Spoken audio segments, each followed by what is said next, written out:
కఠాన్ అనే గ్రామంలో అంతా పచ్చదనం, చెట్లల్లో దాగుంటుంది బంగారం లాంటి జ్ఞానం. అందరూ వాటిని మామూలు పళ్ళనుకుంటారు. అభివృద్ధికి అదే భవిష్యత్తుగా మారింది. ఆలోచన మారింది. కష్టం అద్భుతం చేసింది. కఠల్ నేర్పించింది, తన గ్రామం కాపాడింది. కఠల్గంజ్ గ్రామం చాలా అందమైన కొండమీద ఏర్పడిన గ్రామం. ఎటువైపు చూసినా అంతా పచ్చదనమే. పారే నది, చల్ల చల్లని ఏరు, చల్లని గాలులు, దూరదూరాల వరకు విస్తరించిన కఠల్ పొలాలు ఈ గ్రామానికి గుర్తింపు. కఠల్గంజ్ గ్రామం ప్రకృతి ఒడిలో ఏర్పడినటువంటి చాలా అందమైన ఒక గ్రామం. ఇదే గ్రామంలో అర్జున్ అనే ఒక రైతు తన భార్య గౌరీతో పాటు నివసిస్తాడు. అర్జున్ తన భార్య గౌరీతో పాటు పొలంలో పనిచేస్తూ ఉంటాడు. అప్పుడే గ్రామంలో అందరికంటే తెలివైన ధనవంతుడు సుఖ్దేవ్ అక్కడికి చేరుకుంటాడు. అర్జున్, నువ్వు నీ భార్య పొలంలో ఎంతో కష్టపడి పనిచేయడం నేను చూస్తూ ఉన్నాను. నువ్వు తప్పుగా అనుకోవద్దు. నాకది అస్సలు నచ్చడం లేదు. చాలా దిగులుగా అనిపిస్తోంది. అర్జున్ సుఖ్దేవ్ వైపు చూస్తాడు. ఇందులో కొత్త విషయం ఏముంది సుఖదేవ్ బాబాయ్? ఏ రైతుని చూసినా మీకు బాధగానే ఉంటుంది కదా. ఎంతవరకు నాకు అర్థం కాలేదు. మీకెందుకు సంతోషంగా ఉండదు? సుఖ్దేవ్ నవ్వుతాడు. ఇలా చూడు అర్జున్, నేను ఒక వ్యాపారిని. ప్రతి ఒక్కరిని వ్యాపారం దృష్టితోనే చూస్తాను. కఠల్గంజ్ గ్రామం కఠాల్ పొలాలకు ఎంతో ప్రసిద్ధి. మీరు ఎంతో కష్టపడి భూమిని చీర్చి పనస పళ్ళని పండిస్తున్నారు. కానీ అవి ఎంత ధరకు అమ్ముడుపోతున్నాయి? నాకు తెలిసినంతవరకైతే మీరు 2 పూటలా కడుపు నిండా తినగలుగుతున్నారంతే. ప్రతి మనిషి 2 పూటలా కడుపు నిండా తినడానికే బతుకుతాడు. కడుపులో ఆకలి తీర్చుకోవడానికి ఆ మాత్రం భోజనం సరిపోతోంది. మా గ్రామస్తులం సంతోషంగా ఉన్నాం. సుఖ్దేవ్ అర్జున్ని దీర్ఘంగా చూస్తాడు. ఇలా చూడు అర్జున్, నువ్వు మీ ఊళ్ళో అందరికంటే చాలా తెలివైన వాడివి. అందుకే నేను నీకు చెప్పాలనుకుంటున్నాను. మన ఈ కఠల్గంజ్ గ్రామం కొండ మీద ఏర్పడి ఉంది. ఇక్కడికి ఎంతోమంది టూరిస్టులు వస్తారు. కానీ వాళ్ళకేం దక్కుతుంది? పనసపండు. పనసపళ్ళు ఫోటోలు తీసుకుని వెళ్ళిపోతున్నారు. ఆలోచించు, ఇక్కడ పనసపళ్ళని పండించకుండా 5 స్టార్ హోటల్ని కడితే మన ఊరి పేరు ఎంతో ప్రసిద్ధి చెందుతుంది కదా. రైతులు అక్కడికే వచ్చి హోటల్లో పనిచేయొచ్చు. ఎక్కువ సంపాదన ఉంటుంది. పిల్లలను మంచి స్కూల్లో చదివించొచ్చు. వాళ్ళకొక భవిష్యత్తు కూడా ఏర్పడుతుంది. సుఖ్దేవ్ ఏదో చెప్పాలని అనుకుంటాడు. అంతలో అర్జున్ చెయ్యెత్తి తనని ఆపుతాడు. చాలు సుఖదేవ్ బాబాయ్, చాలు. మీరేం చెప్పదలుచుకున్నారో నాకు అర్థమైంది. మీకు నేను ఒక్క లైన్లోనే చెప్పాలనుకున్నది చెప్తాను. మీరు కోరుకుంటున్నారు కదా రైతులు వారి భూమిని అమ్మి 5 స్టార్ హోటల్లో వెయిటర్ పని చేయాలి అని. అలా ఎప్పటికీ జరగదు. దాని గురించి ఆలోచించకండి. ఎందుకంటే నేను అలా ఎప్పటికీ జరగనివ్వను. సుఖ్దేవ్కి కోపం వస్తుంది. అక్కడ్నుంచి వెళ్ళిపోతాడు. సుఖ్దేవ్ వెళ్ళగానే గౌరీ అర్జున్ వైపు తిరుగుతుంది. నాకు తన ఆలోచనలు సరిగ్గా అనిపించడం లేదు. చాలా రోజులుగా చూస్తున్నాను. మొత్తం ఊరంతా కూడా తిరుగుతూ ఉన్నాడు. ఎవరో ఒక రైతుతో మాట్లాడుతూ ఉన్నాడు. అది నేను కూడా చూస్తున్నాను. ఇప్పుడు చూడాల్సింది తన తర్వాతి ఎత్తు ఏంటి అనేది. కొంతసేపటికి సుఖ్దేవ్ తన బంగళాకి చేరుకుంటాడు. అతను ఊర్లో అందరికంటే ధనవంతుడు. అంతలో అక్కడికొక కారొచ్చాగుతుంది. కార్లో నుంచి ఒక లావుపాటి వ్యక్తి బయటికొస్తాడు. అతనింకెవరూ కాదు, అతను నగరంలో అందరికంటే పెద్ద బిల్డర్ రాజేష్ అగర్వాల్. రాజేష్ అగర్వాల్ ని చూసి సుఖ్దేవ్ మొహం మీద చిరునవ్వు వస్తుంది. నేను మీకోసమే ఎదురు చూస్తున్నాను మిస్టర్ రాజేష్. మిస్టర్ సుఖ్దేవ్, ఎదురు చూపులు ఇక అంతమైపోయాయి. మీ ఊరి భూములు ఎప్పటికీ నా పేరు మీదకి మారతాయా అని తెలుసుకుందామని వచ్చాను. దానికోసం నీకు ఎంతో డబ్బుని ఇచ్చాను. ప్రతిసారి చెప్తున్నావు త్వరలోనే కఠల్గంజ్ భూములన్నీ నా పేరు మీదకి మారతాయని. కానీ ఇంతవరకు ఒక్క భూమి కూడా నా పేరు మీదకి మారలేదు. సుఖ్దేవ్ నిదానంగా అంటాడు. నాకు ఇంకొన్ని రోజులు సమయం ఇవ్వండి. నేను ప్రయత్నం చేస్తున్నాను. రాజేష్ అగర్వాల్ సుఖ్దేవ్ ని కోపంగా చూస్తాడు. సరే, నేను నీకు మరొక 1 నెల రోజులు గడువిస్తాను. ఆ తర్వాత ఒకటి భూమి నా పేరు మీదకి మారాలి, లేదంటే నా డబ్బు నాకు తిరిగి ఇచ్చేయాలి. పార్ట్నర్షిప్ అని కళ గురించి మర్చిపో. నీకు తెలుసా నేనిక్కడ 5 స్టార్ హోటల్ ఎందుకు పెట్టాలనుకున్నాను? ఈ ఊరు కొండల మధ్యలో ఉంది. ఇక్కడ నదులున్నాయి, చెరువులున్నాయి, అడవులున్నాయి. ఇక మీ ఊరి వాళ్ళు మామూలు పనసపళ్ళని పండించుకుంటున్నారు.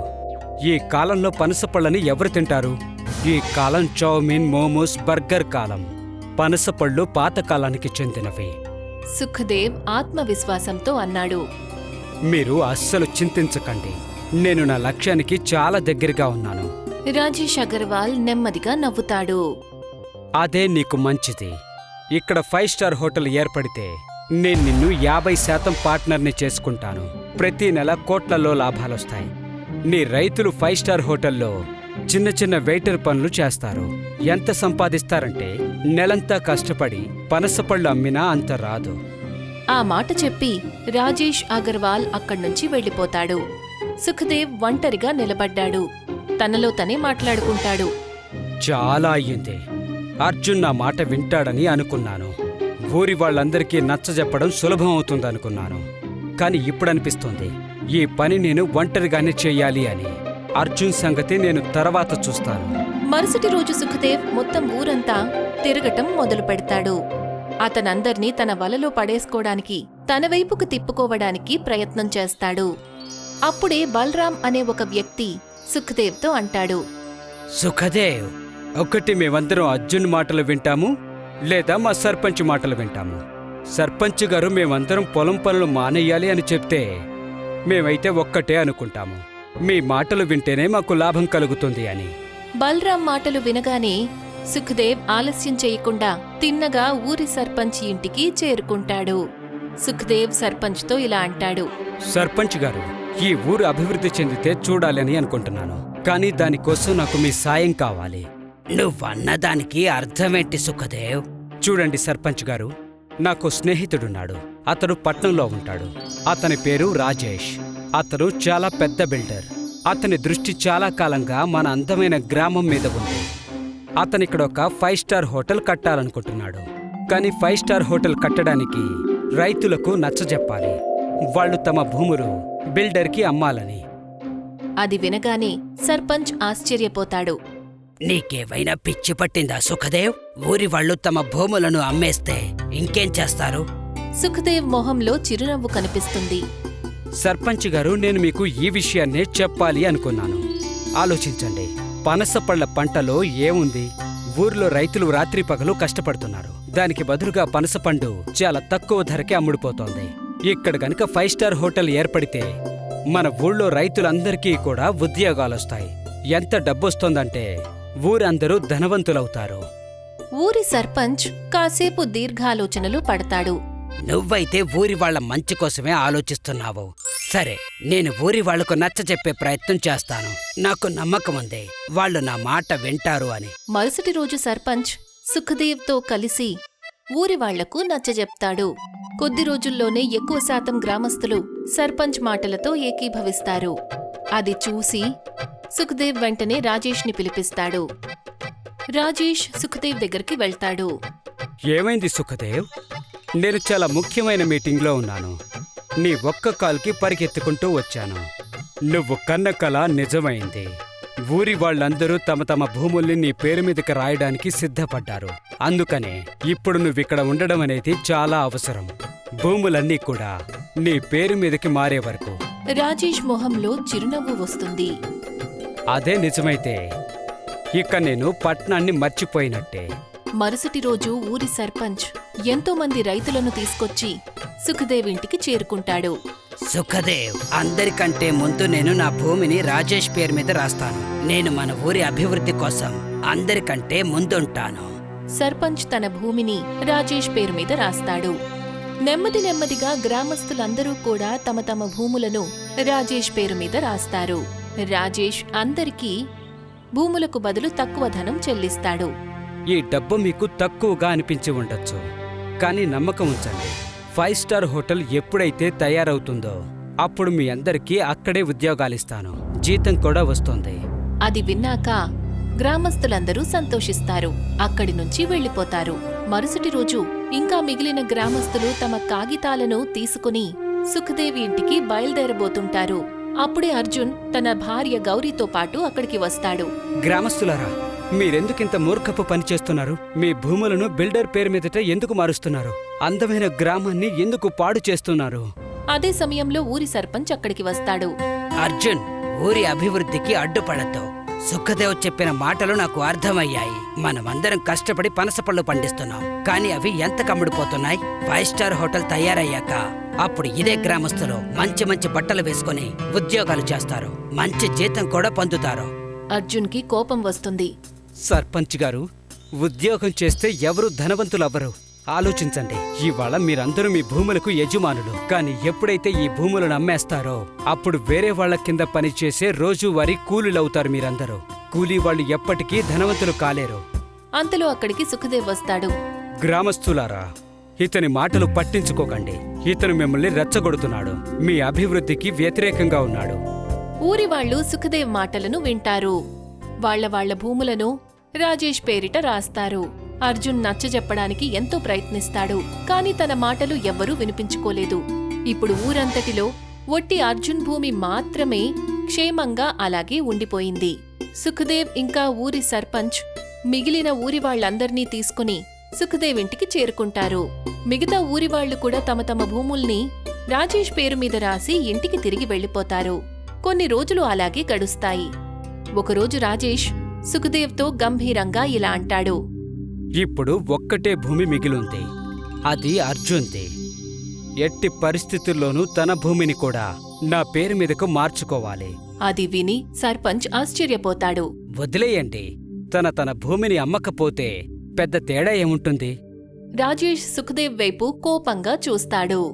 నువ్వు ఒట్టి పిచ్చివాడిలా అనిపిస్తున్నావు సుఖదేవ్. అన్నిటికంటే అర్జున్ భూమి చాలా ముఖ్యం. తన పొలం ఎదురుగా నది పారుతూ ఉంటుంది, అది లేకపోతే 5 స్టార్ హోటల్ ఏర్పడదు. అందుకే అర్జున్ భూమి కూడా నా పేరు మీదకు మారాలి, అంతవరకు ఈ పని పూర్తవ్వదు. సుఖదేవ్ దీర్ఘాలోచనలో పడతాడు. అయితే మనం అర్జున్తో మాట్లాడాల్సిందే. నిన్ననే నేను సర్పంచ్ని కలిశాను. అతను నన్ను అడిగాడు 5 స్టార్ హోటల్ పని ఎప్పుడు మొదలవుతుంది అని. ఊర్లో కొంతమంది కూడా నన్ను అడుగుతూనే ఉన్నారు. అందరూ ఎదురు చూస్తున్నారు పనులు ఎప్పుడు మొదలవుతాయి అని, వాళ్ళకి ఎప్పుడు పని దొరుకుతుంది అని.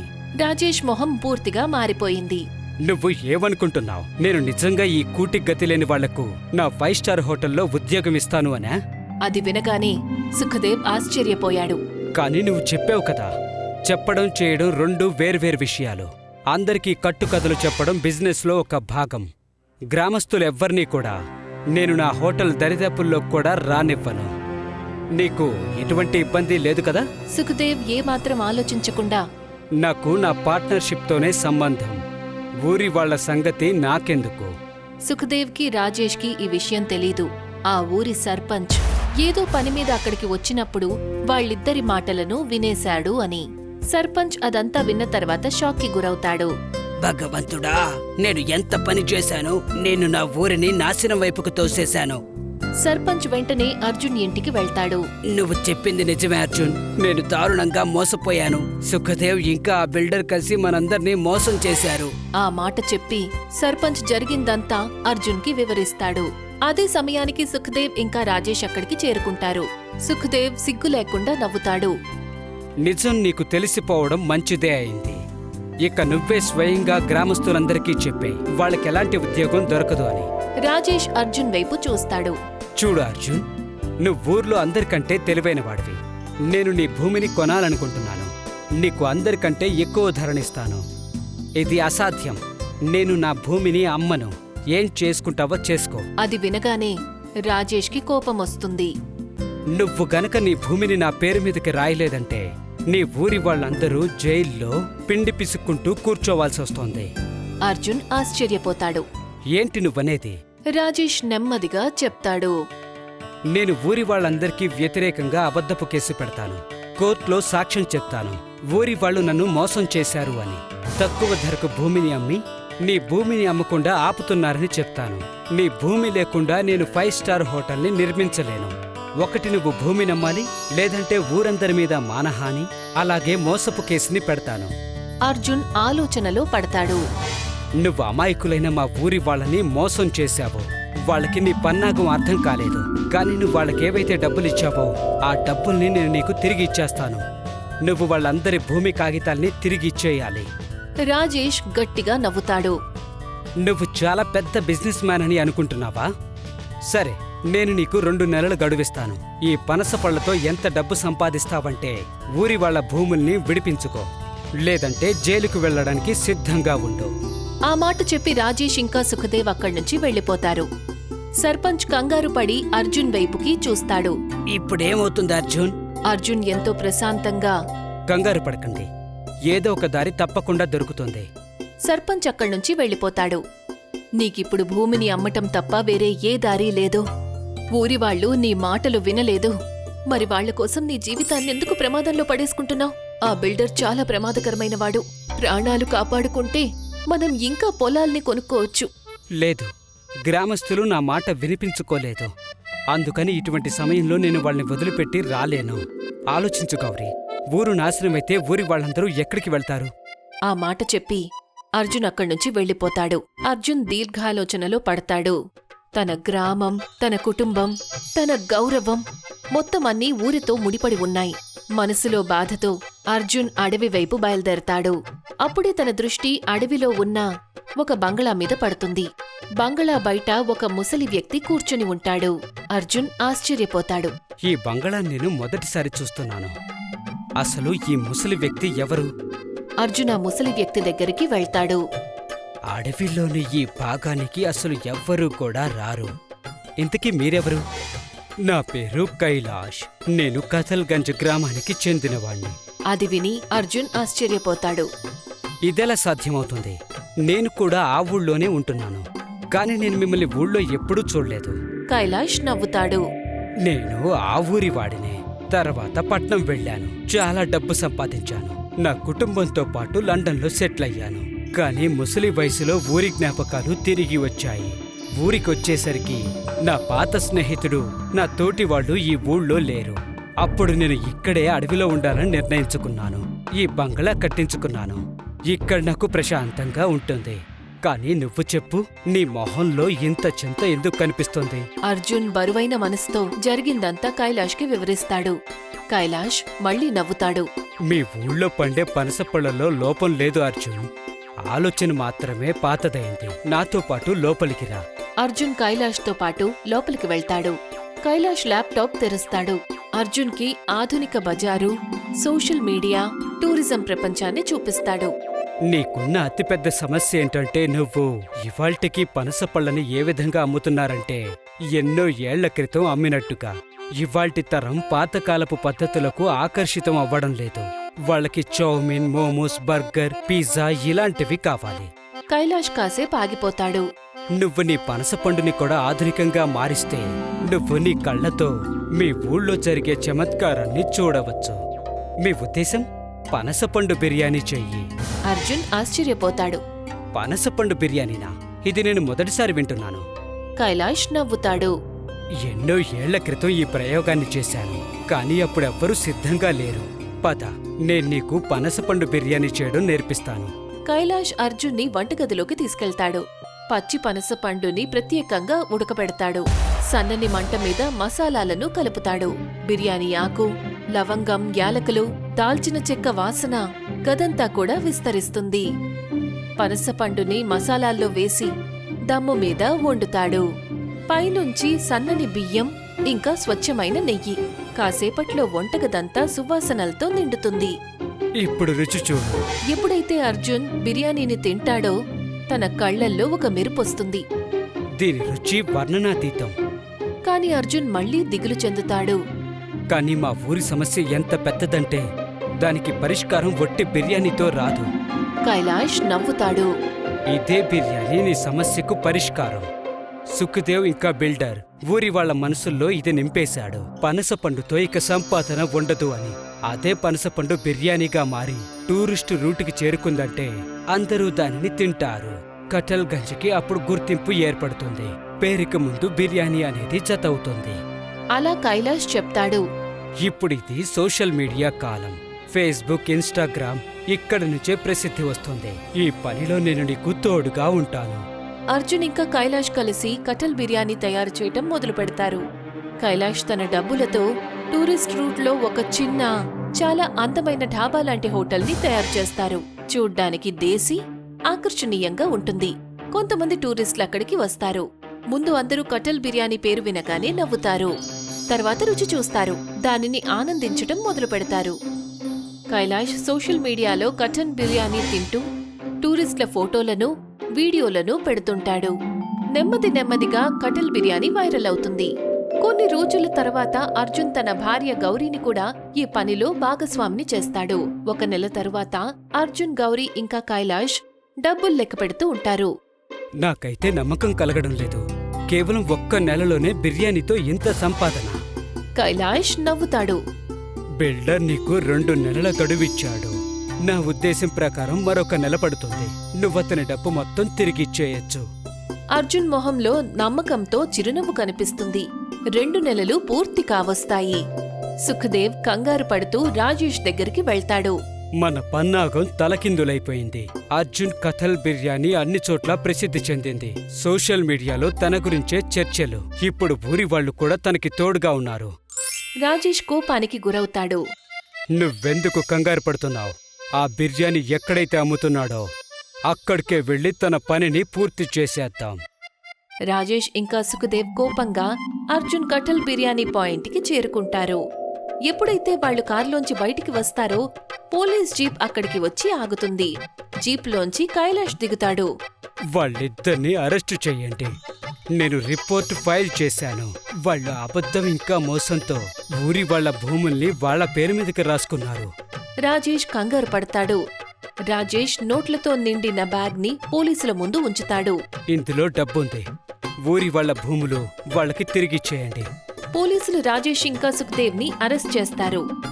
కొద్దిసేపట్లోనే ఊరి వాళ్లందరి భూముల కాగితాలు తిరిగి వాళ్ల పేరు మీదకు మారిపోతాయి. అర్జున్ ఊరి వాళ్లకు నచ్చచెప్తాడు. మనమందరం కలిసి కటల్ బిర్యానీ హోటల్ని పెడదాము. కైలాష్ ఏర్పాట్లు చేయటానికి సిద్ధంగా ఉంటాడు. ఊరు ఇప్పుడు ఎవరికీ బానిస కాదు. ఎవరి గుర్తింపుకి వాళ్లే యజమానులవుతారు. భూములు అమ్మి కాదు, ఆలోచన మార్చి అభివృద్ధి చెందాలి. మన మీద మనకు నమ్మకం ఉంటే భవిష్యత్తును తిరగరాయొచ్చు.